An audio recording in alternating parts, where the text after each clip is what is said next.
하나님의 말씀 함께 보시겠습니다. 욥기 12장 1절부터 25절까지의 말씀입니다. 욥기 12장 1절부터 25절까지를 함께 보시겠습니다.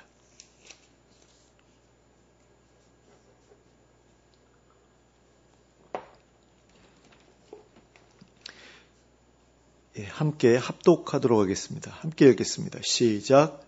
욥이 대답하여 이르되 너희만 참으로 백성이로구나. 너희가 죽으면 지혜도 죽겠구나. 나도 너희같이 생각이 있어 너희만 못하지 아니하니 그 같은 일을 누가 알지 못하겠느냐. 하나님께 불러 아뢰어 들으심을 입은 내가 이웃에게 웃음거리가 되었으니 의롭고 온전한 자가 조롱거리가 되었구나. 평안한 자의 마음은 재앙을 멸시하나 재앙이 실족하는 자를 기다리는구나. 강도의 장막은 형통하고 하나님을 진노하게 하는 자는 평안하니 하나님이 그의 손에 후히 주심이니라. 이제 모든 짐승에게 물어보라. 그것들이 내게 가르치리라. 공중의 새에게 물어보라. 그것들이 또한 내게 말하리라. 땅에게 말하라. 내게 가르치리라. 바다의 고기도 내게 설명하리라. 이것들 중에 어느 것이 여호와의 손이 이를 행하신 줄을 알지 못하랴. 모든 생물의 생명과 모든 사람의 육신의 목숨이 다 그의 손에 있느니라. 입이 음식의 맛을 구별함같이 귀가 말을 분간하지 아니하느냐. 늙은 자에게는 지혜가 있고 장수하는 자에게는 명철이 있느니라. 지혜와 권능이 하나님께 있고 계략과 명철도 그에게 속하였나니 그가 허르신즉 다시 세울 수 없고 사람을 가두신즉 놓아주지 못하느니라. 그가 물을 막으신즉 곧 마르고 물을 보내신즉 곧 땅을 뒤집나니 능력과 지혜가 그에게 있고 속은 자와 속이는 자가 다 그에게 속하였으므로 모사를 벌거벗겨 끌어가시며 재판장을 어리석은 자가 되게 하시며 왕들이 맨 것을 풀어 그들의 허리를 동이시며 제사장들을 벌거벗겨 끌어가시고 권력이 있는 자를 넘어뜨리시며 충성된 사람들의 말을 물리치시며 늙은 자들의 판단을 빼앗으시며 귀인들에게 멸시를 쏟으시며 강한 자의 띠를 푸시며 어두운 가운데에서 은밀한 것을 드러내시며 죽음의 그늘을 광명한 대로 나오게 하시며 민족들을 커지게도 하시고 다시 멸하기도 하시며 민족들을 널리 퍼지게도 하시고 다시 끌려가게도 하시며 만민의 우두머리들의 총명을 빼앗으시고 그들을 길 없는 거친들에서 방황하게 하시며 빛 없이 캄캄한 데를 더듬게 하시며 취한 사람같이 비틀거리게 하시느니라. 아멘. 오늘 우리가 함께 읽은 본문에는 나아마 사람 소발의 권면에 대해 욥이 대답했던 말이 기록되어 있습니다. 욥은 자신에게 말이 많다고 책망했던 소발의 말에 반발이라도 하듯이 12장부터 14장까지 기록되어 있는 방대한 분량의 이야기를 펼쳐나가기 시작했습니다. 말이 많다고 하니까 일부러 더 말을 길게 한 것 같다라는 그런 느낌이 듭니다. 그런데 12장부터 14장까지 해서 욥이 한 말들은 소발에게만 한 말이 아니라 세 친구 모두에게 한 말이었습니다. 그런 점에서 여기에 기록된 욥의 말은 자신의 친구들 모두와의 논쟁을 1차적으로 정리하는 말이라고 할 수 있을 것입니다. 욥과 세 친구들은 모두 3차례에 걸쳐 논쟁을 벌였는데 이제 그 3차례의 논쟁 중에서 첫 번째 논쟁이 12장부터 14장까지에 기록된 욥의 말로서 마무리되고 있는 것입니다. 소발이 말하는 것을 다 듣고 나서 욥이 보였던 반응은 나도 너희들이 말하는 것쯤은 다 알고 있다는 것이었습니다. 2절과 3절 말씀입니다. 너희만 참으로 백성이로구나. 너희가 죽으면 지혜도 죽겠구나. 나도 너희같이 생각이 있어 너희만 못하지 아니하니 그 같은 일을 누가 알지 못하겠느냐. 자, 그러면 욥이 여기에서 말하고 있는 그 같은 일은 어떤 일을 말하는 것일까요? 바로 소발이 11장 13절과 14절에서 말했던 것처럼 마음을 바로 정하고 주를 향하여 손을 들고 손에 있는 죄악을 멀리 버리고 불의가 장막에 있지 못하게 하면 하나님께 복을 받게 된다는 것을 말합니다. 하나님 앞에서 의롭게 살면 복을 받게 되고 악하게 살면 화를 받게 된다는 것. 이것을 자기도 알고 있다라는 겁니다. 인과응보의 원리에 대해서 알고 있고 그것에 대해서 부정하지 않는다라는 그런 이야기입니다. 그런데 왜 욥은 친구들의 이런 말을 들으면서 답답해하고 있는 것일까요? 인과응보의 원리만으로는 해석할 수 없는 일이 자신에게 벌어졌기 때문입니다. 그래서 의롭고 온전했던 자신의 삶이 친구들로부터 부정당하고 있기 때문입니다. 친구들이 자신을 죄인으로 몰아가고 있기 때문인 거죠. 4절 말씀입니다. 하나님께 불러 아뢰어 들으심을 입은 내가 이웃에게 웃음거리가 되었으니 의롭고 온전한 자가 조롱거리가 되었구나. 자, 여기에서 욥은 자기 자신에 대하여 하나님께 불러 아뢰어 들으심을 입은 자라고 표현하고 있습니다. 이게 무슨 의미일까요? 이것은 자신이 기도할 때마다 하나님께서 응답해 주셨다는 말입니다. 자기는 기도할 때마다 하나님께 응답받는 사람이다라는 거죠. 실제로 욥은 그와 같은 하나님의 응답을 얻기 위해서 늘 하나님 앞에서 의롭고 온전한 삶을 살아가고자 힘써 왔습니다. 아마도 그 이유는 욥에게도 야고보 사도처럼 의인의 간구는 역사하는 힘이 크다는 믿음이 있었기 때문이었을 것입니다. 그러니까 야고보 사도가 말한 게 그거죠. 사람이 의롭게 살면 그 사람이 기도할 때 하나님께서 잘 들어주신다. 이걸 이야기했잖아요. 야고보서에서. 근데 욥도 그런 믿음을 가지고 있었기 때문에 하나님 앞에서 자기가 구하는 것마다 얻기 위해서라도 내가 의롭게 살아야 되겠다라는 마음을 가지고 살았다라는 거죠. 그래서 그 결과 기도할 때마다 정말로 하나님의 응답을 풍성하게 받는 그런 삶을 살았다라는 겁니다. 그런데 지금까지 의롭고 온전하게 살아온 자신이 그저 환난 가운데 있다는 이유만으로 이웃들과 친구들로부터 조롱을 당하게 되었다라는 겁니다. 그러니 얼마나 답답하고 억울했겠습니까? 그래서 욥은 자신의 친구들에게 화를 내지 않을 수 없었던 겁니다. 5절 말씀입니다. 평안한 자의 마음은 재앙을 멸시하나 재앙이 실족하는 자를 기다리는구나. 그런데 개역 개정 성경의 이 번역은 도대체 무슨 말인지 잘 이해하기 어렵습니다. 그래서 다른 번역 성경의 번역은 어떤지 살펴보도록 하겠습니다. 먼저 표준 세번역 성경입니다. 고통을 당해보지 않은 너희가 불행한 내 처지를 비웃고 있다. 너희는 넘어지려는 사람을 떠민다. 그 다음으로는 공동번역 성경입니다. 태평무사한 자의 눈에는 재난에 빠진 자가 천더기로 보이고 미끄러지는 자는 밀쳐도 괜찮은 자로 보이는 법이지. 욥은 여기에서 자신의 친구들에 대해 재앙을 경험해 본 적이 없는 오직 평안하게만 살아온 사람들이라고 말하고 있습니다. 그래서 재앙을 당한 사람을 함부로 멸시하고 있다고 말하고 있는 겁니다. 그리고 그뿐 아니라 넘어진 자, 즉 재앙을 당한 자를 더 심하게 넘어뜨리고 있다고 말하고 있습니다. 그러니까 지금도 힘들어 죽겠는데 더 힘들게 만들고 있다라는 그런 이야기인 거죠. 자신이 재앙을 당해본 적이 없기 때문에 재앙을 당한 사람들을 함부로 평가할 뿐만 아니라 그렇지 않아도 괴로워하고 있는 사람에게 더 큰 괴로움을 안겨주는 말을 쏟아놓고 있다라는 그런 이야기입니다. 그리고는 인과응보의 원리가 늘 완벽하게 작동하는 것은 아니라고 주장했습니다. 6절 말씀입니다. 강도의 장막은 형통하고 하나님을 진노하게 하는 자는 평안하니 하나님이 그의 손에 후히 주심이니라. 자, 강도는 벌을 받아야 할 사람인데 오히려 형통하게 사는 경우가 있고 또 하나님을 진노하게 하는 사람도 벌을 받아야 하는데 오히려 평안하게 사는 경우가 있다라는 거죠. 그런데 그런 일들도 하나님의 절대적인 주권 아래에서 이루어지고 있는 일이다라는 겁니다. 그런 사람들조차도 막 정말 잘 살게 해주시는 그런 일들이 벌어진다라는 거죠. 근데 그게 우연하게 벌어지는 게 아니라 하나님께서 하시는 일이다라는 겁니다. 이처럼 욥은 자신도 인과응보의 원리를 알고 있고 또 믿고 있지만 예외적인 경우도 있다고 하면서 자신의 경우가 바로 그 예외적인 경우에 해당한다고 주장하였습니다. 그리고 친구들이 그런 자기를 조롱하고 있으며 자신의 괴로움에 괴로움을 더하고 있다고 비난했습니다. 그리고는 자신의 친구들을 향해 인과응보의 원리가 늘 완벽하게 작동되는 것이 아니라는 사실을 창조 세계를 보면서 배우라고 하였습니다. 그것이 7절부터 11절까지 기록되어 있습니다. 자, 따로 읽지 않겠습니다. 여기에서 욥은 모든 짐승과 공중의 새와 땅과 바다의 고기들에게 인과응보의 원리가 작동하지 않는 경우가 있는지 예외적인 경우가 존재하는지에 대해 물어보라고 하였습니다. 그러니까 동물들한테 물어보고 땅에게 물어보고 하라는 거죠. 그리고 그 모든 일들 중에 하나님께서 행하시지 않은 일들이 있는지 물어보라고 하였습니다. 그 모든 생물들이 그 모든 일들에 대해 하나님께서 행하신 일들이라고 대답할 것이라고 하였습니다. 그리고는 모든 생물의 생명과 모든 사람의 목숨이 하나님의 손에 달려있다고 하였습니다. 하나님께서 주관하시는 대로 살 놈은 살고 죽을 놈은 죽는다는 것입니다. 의로운 놈이라고 반드시 살아남고 그렇지 않은 놈이라고 반드시 죽는 것은 아니라는 것입니다.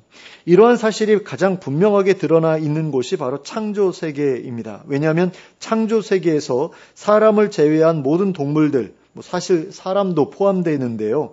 일단 사람을 제외하고 한번 생각해 보자라는 거죠. 모든 동물들, 즉 짐승이나 새나 물고기는 의를 행하거나 죄를 짓거나 하는 것과 상관없이 어떤 때는 아무런 노력을 하지도 않았는데도 먹이를 얻게 되기도 하고 어떤 때는 살아남기 위해 모든 노력을 기울였는데도 굶어 죽거나 누군가에게 잡아먹히기도 하기 때문입니다. 그러니 그 모든 것들은 그들의 의지대로 이루어지는 일이 아니라 하나님의 결정에 따라 이루어지는 일이다 라고 볼 수 있다는 거죠. 그러니 그러한 일들이 실제로 일어나는지 일어나지 않는지 직접 알아보라는 것입니다. 입이 음식의 맛을 구별하는 것처럼 귀가 말을 분간할 수 있으니 내 말이 맞는지 틀린지 직접 확인해 보라는 것입니다.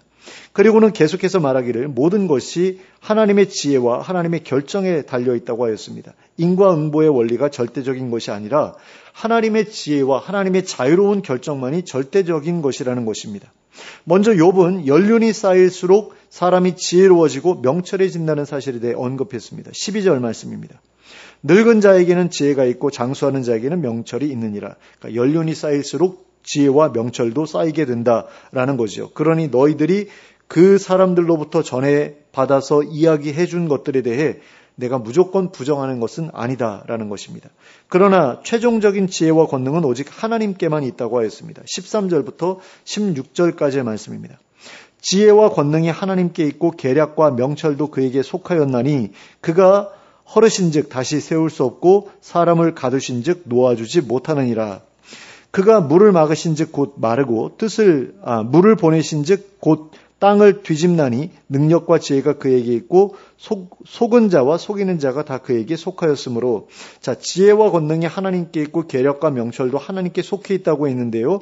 이것은 연륜 있는 자들이 얻게 된 지혜와 명철도 하나님으로부터 나온 것이다 라는 그런 말이라고 할 수 있습니다.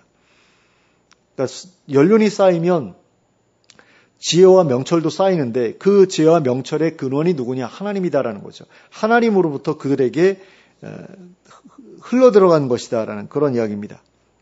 그리고 하나님께서 그러한 지혜와 명철을 근거로 해서 일하실 때에는 누구도 그것을 가로막을 수 없다라는 거죠. 하나님의 능력을 가로막을 수 있는 것은 아무것도 없다라는 겁니다. 그러므로 하나님께서는 모든 것을 자신의 마음대로 하실 수 있으시다는 것입니다.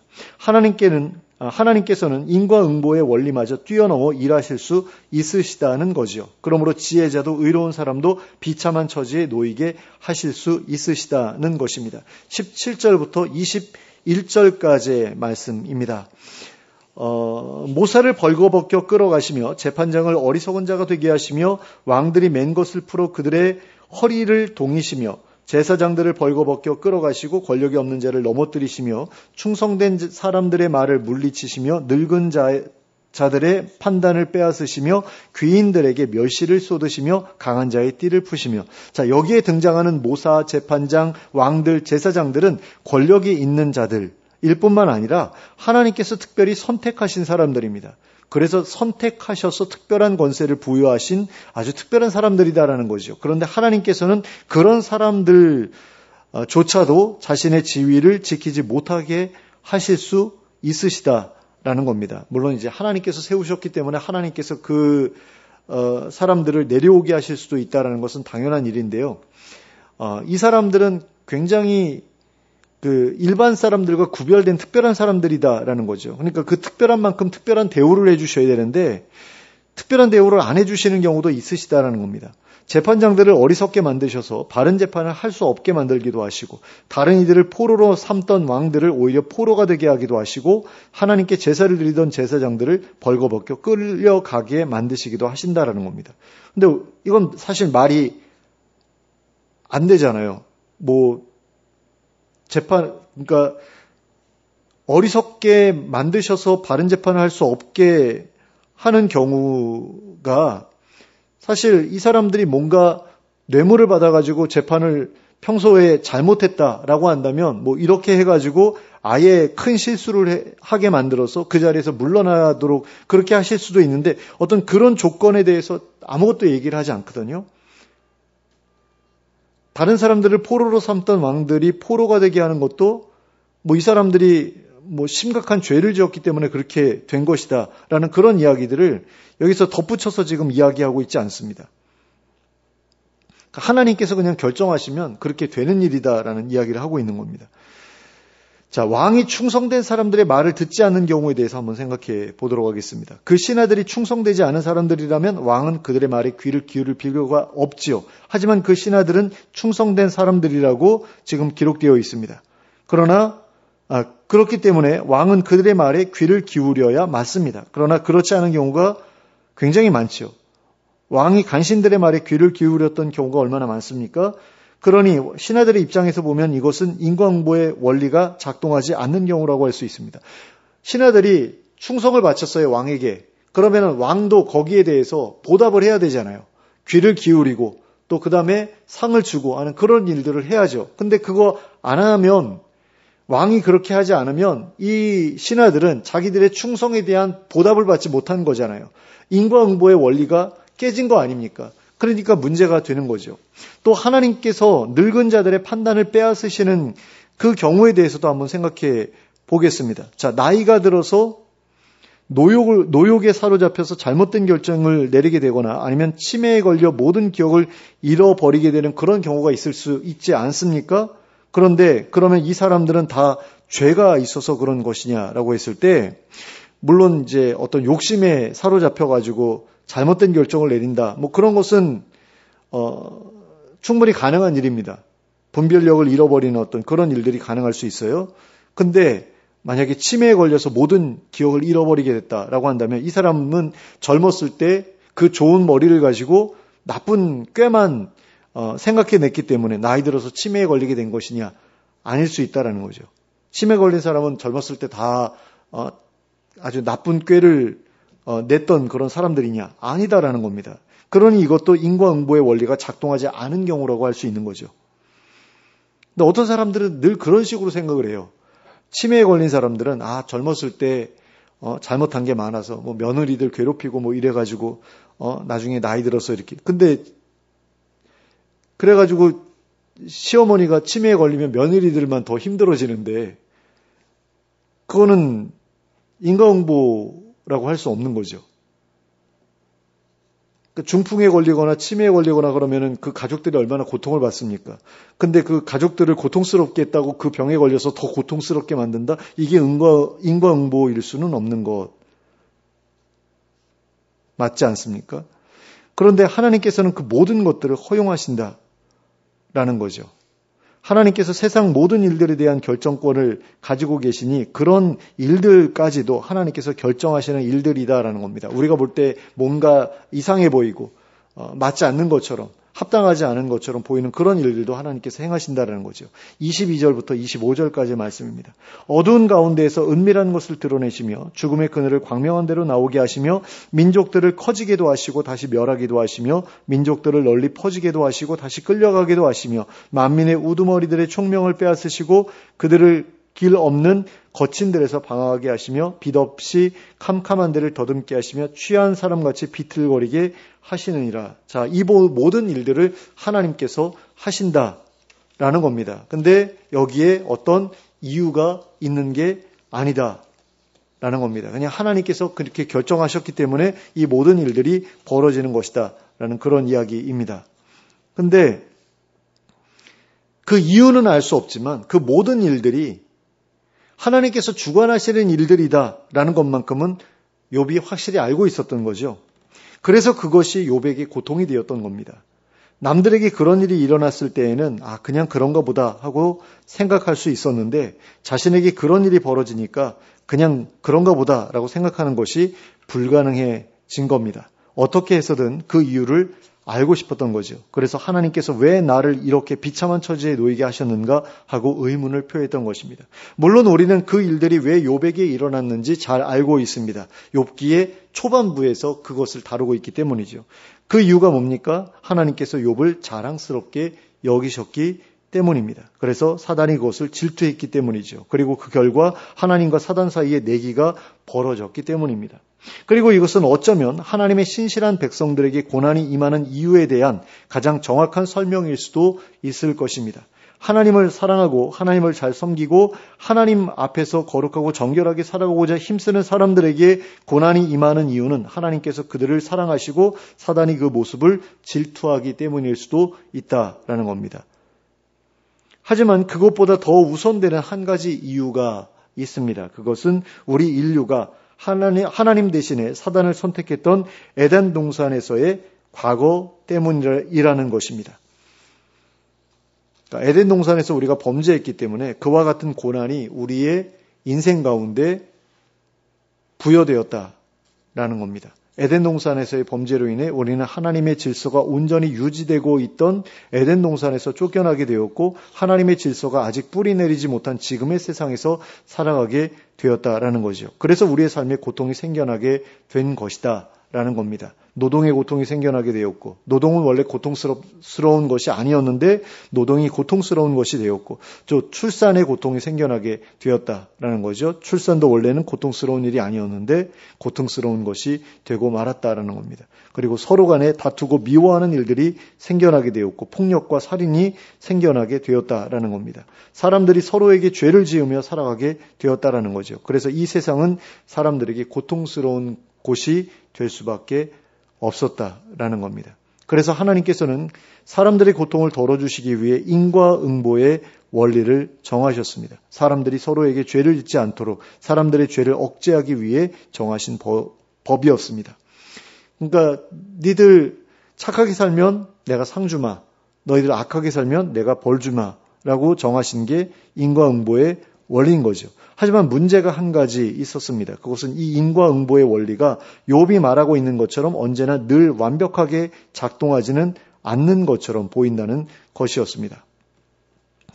예를 들어 사람이 악을 행하게 되면 곧바로 피해자가 생기게 되죠. 그런데 인과응보의 원리대로라면 이 피해자는 사실 늘 악인이어야 맞습니다. 만일 이 피해자가 악인이 아니라 의인이라면 인과응보의 원리는 작동하지 않은 게 됩니다. 왜 그렇습니까? 의인으로 살아왔는데 상을 받아야지 벌을 받으면 안 되잖아요. 그런데 악인에 의해서 내가 피해를 받는다? 그러면은 인과응보가 제대로 이루어진 게 아니죠.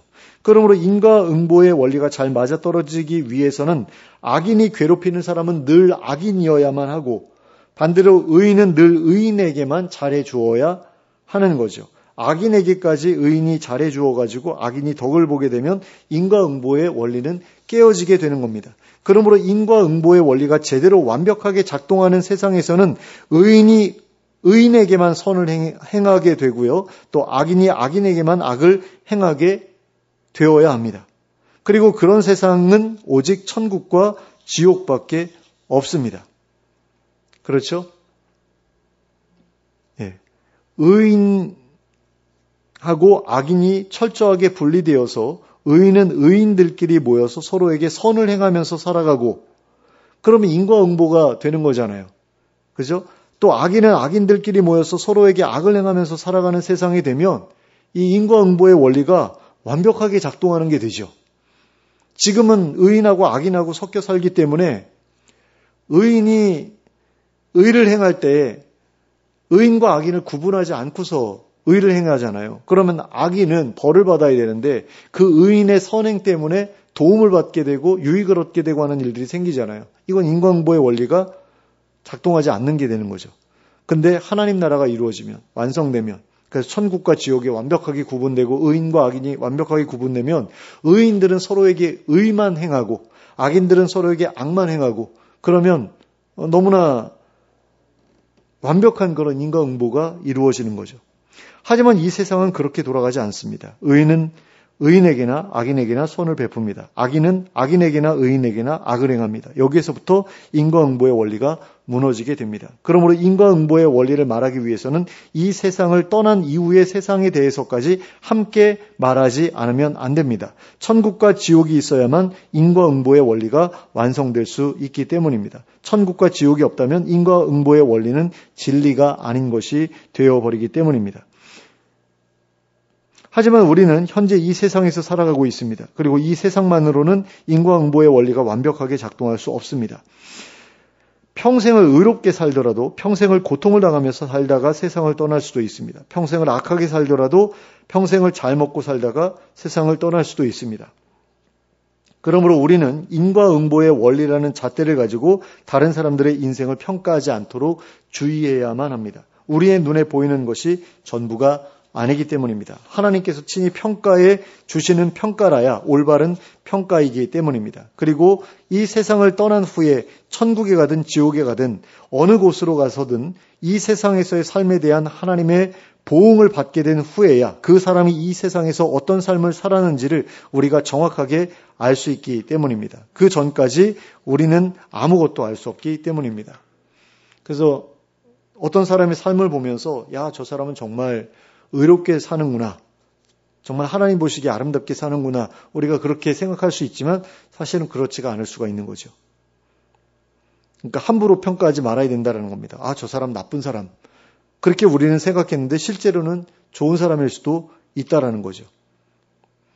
그래서 굉장히 방탕한 사람인 줄 알았는데 사실은 그 방탕한 삶을 하면서 자기를 숨기고 뒤로는 독립자금 모아가지고 독립군들에게 전달하고 그랬던 사람도 우리 역사 가운데 있다고 그러더라고요. 독립운동가인데 사람들은 다 노름꾼으로 생각을 했던 거예요. 그 사람을.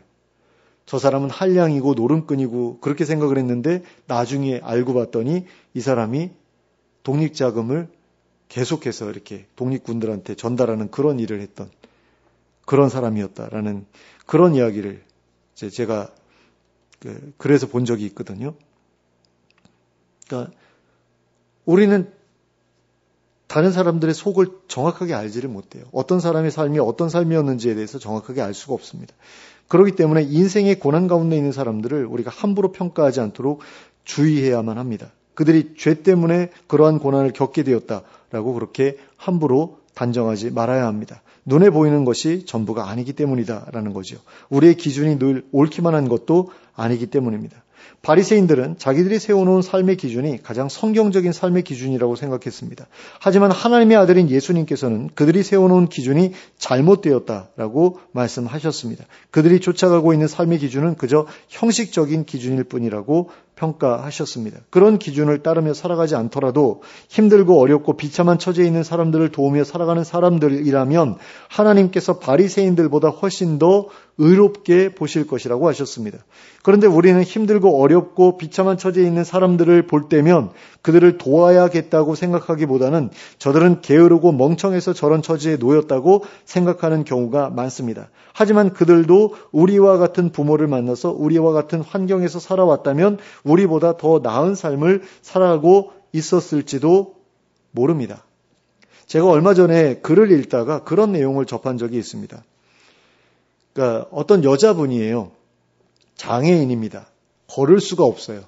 그래가지고 그분이 앵벌이를 통해서 생계를 유지하는데요. 그 앵벌이를 하기 위해서는 그 사람을 그 앵벌이 하는 장소까지 데려다 줘야 될 그런 사람이 필요하잖아요. 근데 어떤 남자가 그 여자분을 계속해서 날마다 거기에다가 데려다 주고 또 그리고 데려가고 하는 일을 하는데 막 술에 취해가지고 와가지고는 돈 별로 많이 안 모였다 그러면 막 때리기도 하고 막 이러는 거예요. 그래서 사람들이 말리려고 하고 그러다가 어떤 분이 이 여자분을 구출해야 되겠다라고 생각을 해가지고 그 여자분한테 찾아간 거예요. 그래가지고 그 남자와는 어떤 관계냐, 왜 이렇게 힘들게 살고 있느냐, 기관 같은 데 들어가서 좀 도움을 받지 않겠느냐, 이런 것들을 물어보는데 처음에는 얘기를 안 하더래요. 그러다가 이제 어떻게 해가지고 얘기를 들어보니까 참 그 사연이 기구한 거예요. 그러니까 그 남자가 자기 친오빠라는 거죠. 근데 그 친오빠가 그 불구인 여동생을 이용해가지고 돈을 벌어서 그거 가지고 도박도 하고 술도 마시고 막 이러는 겁니다. 그러니까 이 여자분이 불쌍하잖아요. 그래가지고 이 여자분을 어떤 기관 같은 데다가 이렇게 그 장애인 돕는 그런 단체에다가 의탁해서 거기 들어가서 살지 않겠느냐 그랬는데 이 여자분이 그걸 거절했다라는 거죠. 근데 그 이유가 뭐였느냐? 그래도 오빠가 있어서 자기가 바깥 세상을 볼 수 있다라는 거예요. 그러니까 그런 단체의 도움을 받아서 어떤 기관에 속하게 되면 그 안에만 처박혀 있어야 된다라는 거죠. 세상 구경을 못 한다라는 거예요. 자기 힘만으로는 뭐 밖으로 기어나와서 밖을 볼 수가 없는데 그래도 오빠가 자기를 밖에다가 이렇게 끌어내놔 주기 때문에 그렇게 매도 맞고 뭐 폭력도 당하고 그렇게 하지만 그럼에도 불구하고 날마다 밖에 나와서 사람들 지나다니는 것도 보고 콧바람도 쐬고 그런다라는 거죠. 근데 그 단어 가운데 콧바람이라는 단어가 와서 딱 꽂히더라고요. 야, 장애인들한테는 그렇게 한번 나가서 그 콧바람 쐬는 것조차도 정말 소중한 일이구나라는 것을 생각하게 됐는데요. 그런 사람들을 보면서 우리가 저 사람들은 일도 안 하고 그냥 어떻게 좀 편하게 놀고 먹으려는 어떤 그런 나쁜 사람들 이런 식으로만 생각하고 그 장애인이 아닌데 장애인 흉내내는 그런 사람들도 있잖아요. 그러니까 그런 사람들을 이렇게 우리가 비난하기에 바쁜데 실제로는 그런 사람들도 있다라는 거죠. 그렇게 해서라도 나와서 세상 구경을 하기를 원하는 사람들이 있고 그런 사람들이 계속해서 나와서 이렇게 그 콧바람을 쐬기 위해서는 누군가 그 사람들에게 동냥을 해주는 사람들이 있어야만 한다라는 거죠. 그래야지 그 오빠가 계속해서 그 여자분을 자기 여동생을 데리고 나올 것 아니에요. 근데 그런 것에 대해서 우리는 너무나 쉽게 판단한다라는 거죠. 그러니까 그 사람들이 우리와 같은 환경에서 자랐다면, 우리와 같은 부모님들 밑에서 컸다면, 어쩌면 우리보다도 더 나은 삶을 살고 있었을지도 모를 사람들이 어떻게 보면은 운이 나빠서 장애가 생겼고, 운이 나빠서 그런 가정에서 태어났고, 그런 오빠 밑에서 살아가게 됐고, 그렇기 때문에 그런 일을 겪고 있는 것일 수도 있는데, 그런 사람들에 대해서 함부로 평가해서는 안 된다는 거죠. 우리는 그저 그들보다 운이 좋았기 때문에 그들보다 더 좋은 것을 누리면서 살아가고 있는 것일 수도 있다는 겁니다. 우리는 그들보다 운이 더 좋았기 때문에 그들이 겪고 있는 고통을 겪지 않고 그냥 지낼 수 있게 된 것일 수도 있다는 겁니다. 그런데 그 운은 절대로 인과응보의 원리에 따라서 주어지는 것이 아닙니다. 그 운이라는 것조차도 하나님께서 결정해서 주시는 것이다라는 겁니다. 그래서 우리가 겸손해야 되는 것이다라는 거죠. 운이 없어서 어려운 처지에 놓인 사람들을 함부로 평가하거나 위에서 내려다보지 말아야 하는 이유가 바로 거기에 있다라는 겁니다. 그리고 자신에게 주어진 운 때문에 얻게 된 것들을 운이 없는 사람들, 그래서 큰 어려움에 처한 사람들과 함께 나누어야 한다라는 겁니다. 그러라고 주신 것이기 때문이다라는 거죠. 왜 하나님께서 어떤 사람들에게는 많은 부를 허락하시고 어떤 사람들에게는 그렇게 어려운 일을 허락하시느냐라고 했을 때 그 한 가지 이유는 남들의 도움을 받으면서 겸손해지라고 어려운 처지에 놓으신 것일 수도 있고 또 그리고 그 많은 것들을 가지고 어려운 사람들을 도우면서 보람을 느끼라고 기쁨을 얻으라고 그렇게 주신 것일 수도 있다라는 거죠. 그러니까 무엇 때문에 그렇게 하나님께서 어떤 사람들에게는 그렇게 많은 부를 몰아주시고 어떤 사람들에게는 그런 어려운 일들을 겪게 하시고 그 이유에 대해서 우리는 정확하게 알지 못합니다. 하지만 하나님께서 그 일을 결정하신 것은 맞고 그런 가운데서도 서로가 서로를 돕고 또 도움을 받으면서 평균되게 그런 것들을 누리면서 살아가라고 하나님께서 그것을 훈련시키기 위해서 그런 불평등한 그런 상황을 그냥 내버려 두고 계시는 것일 수도 있다는 거죠. 그러니까 하나님 나라에서 살아갈 사람들을 하나님께서 구별하시기 위해서 이 불합리한 그런 상황을 그냥 내버려 두시고 그 상황 속에서 어떻게 행동하는가를 지켜보고 계시는 것일 수도 있다는 겁니다. 그런데 만일 내 운은 내가 받은 것이니 나 혼자서만 누리겠다고 한다면 어떻게 되겠습니까? 이 세상에서 살아가는 동안에는 아무런 문제가 없을지도 모릅니다. 하지만 이 세상을 떠난 다음에는 인과응보의 원리에 따라 그의 합당한 처분을 받게 될 것입니다. 다른 이들을 무시하고 자기 잘난 맛에 자기 혼자서만 많은 것을 누리면서 살았던 사람들은 자기와 똑같은 사람들만 모아놓은 곳에서 살아가게 될 것입니다. 다른 이들에게 자신의 것을 절대로 베풀지 않는 인색한 사람들만 모아놓고 거기서 살아가라고 하실 거예요, 하나님께서. 그래서 힘들고 어려운 일이 생기더라도 절대로 다른 이들의 도움을 받지 못하며 살아가는 삶을 살게 하실 겁니다. 그것도 영원히 그렇게 살아가게 하실 거예요. 그게 바로 지옥인 거죠. 그죠? 모든 것이 능력에 달렸어. 나는 능력이 있어. 그러니까 내 능력을 내가 열심히 갈고 닦아서 잘 먹고 잘 사는 거 나만 누려도 돼 라고 생각하는 사람들은 그런 사람들끼리 모아놓고 그래 거기서 계속해서 영원히 죽을 때까지 치열하게 경쟁하면서 그렇게 살아. 다른 사람들 밑에 깔아주는 그 사람들 밟고 짓밟고 일어서서 올라가. 근데 어느 순간에는 네가 밑에 깔리는 날도 올 거야. 근데 그때에 아무도 너를 도와주지 않을 거야. 왜? 거기는 그런 사람들만 모아놨기 때문에. 그게 지옥인 거죠. 그렇게 되는 것이 바로 인과응보의 원리인 겁니다.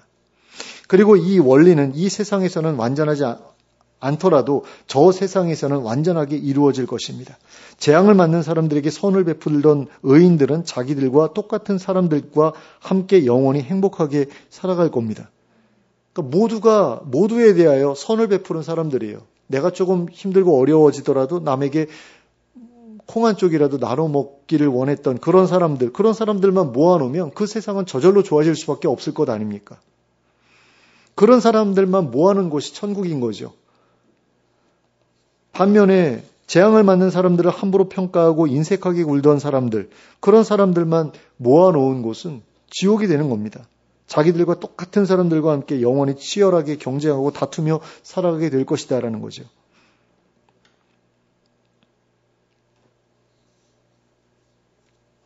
그러므로 재앙을 만난 사람들에게 선을 베푸는 일에 인색하지 않은 여러분들이 되시기 바랍니다. 그리고 그보다 먼저 재앙을 만난 사람들을 긍휼히 여길 줄 아는 여러분들이 되시기 바랍니다. 그들을 함부로 평가하지 말고 그들의 고통에 주목하고 그들을 위로하기 위해 가장 합당한 말을 찾고 그들을 더 이상 아프게 하지 않도록 주의할 줄 아는 여러분들이 되시기 바랍니다. 그리하여 예수님께서 우리에게 베풀어 주신 것처럼 재앙을 만난 사람들에게 따뜻한 사랑을 베풀어 주는 우리 모두가 될 수 있기를 예수 그리스도의 이름으로 축원합니다. 함께 기도하겠습니다. 사랑의 하나님 아버지, 많은 사람들이 천국과 지옥에 대해서 오해하는 것을 봅니다.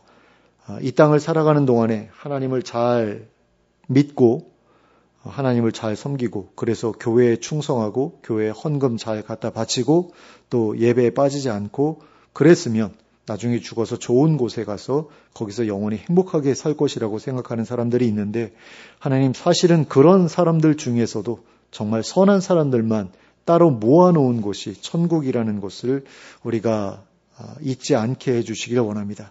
정말로 선한 사람들만 모여서 서로에게 선만을 베풀면서 살아가야 그곳이 천국이 될 수 있고 그 가운데 악한 사람들이 하나라도 끼어 있으면 그곳이 천국이 될 수 없다라는 사실을 우리로 기억하게 해주시길 원합니다. 그래서 그 나라에 어울리는 그 천국에 어울리는 사람이 되기 위해서 부단히 애쓰며 노력하는 저희들이 될 수 있게 해주시길 원합니다. 힘들고 어려운 일들을 만난 사람들에게 인색하지 않은 저희들 되게 하여 주시고 그들을 함부로 평가하고 정죄하지 않는 저희들이 되게 하여 주시길 원합니다.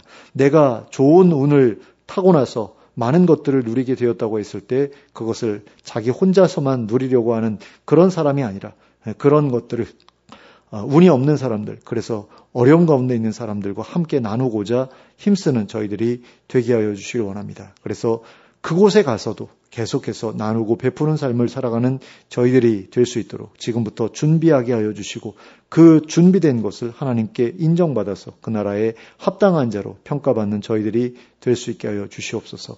정말로 내가 가진 것, 내 것이기 때문에 나만 누려야 되겠다라는 그런 마음을 우리가 더 이상 품고 살아가지 않게 해주시기 원합니다. 계속해서 다른 사람들과 치열하게 경쟁하며 다투며 살아가는 것이 영원히 이어진다라고 했을 때 그것이 얼마나 고통스러운 일인지를 우리가 생각하면서 그런 경쟁과 그런 다툼이 없는 그런 세상을 꿈꾸고 그런 세상을 이 땅에서부터 만들어 보겠다고 생각하며 살아가는 저희들이 되게 하여 주시고, 그럼으로써 우리 안에서라도 하나님 나라를 미리 구현하고 미리 경험하며 살아가는 저희들이 될 수 있도록 도와주시옵소서. 그래서 그 나라가 임했을 때에 그 나라에 합당치 못한 사람이라고 정죄받고 또 외면당하는 사람들이 우리 가운데 아무도 없도록 하나님 저희를 인도하여 주시옵소서. 예수 그리스도의 이름으로 기도하였습니다. 아멘.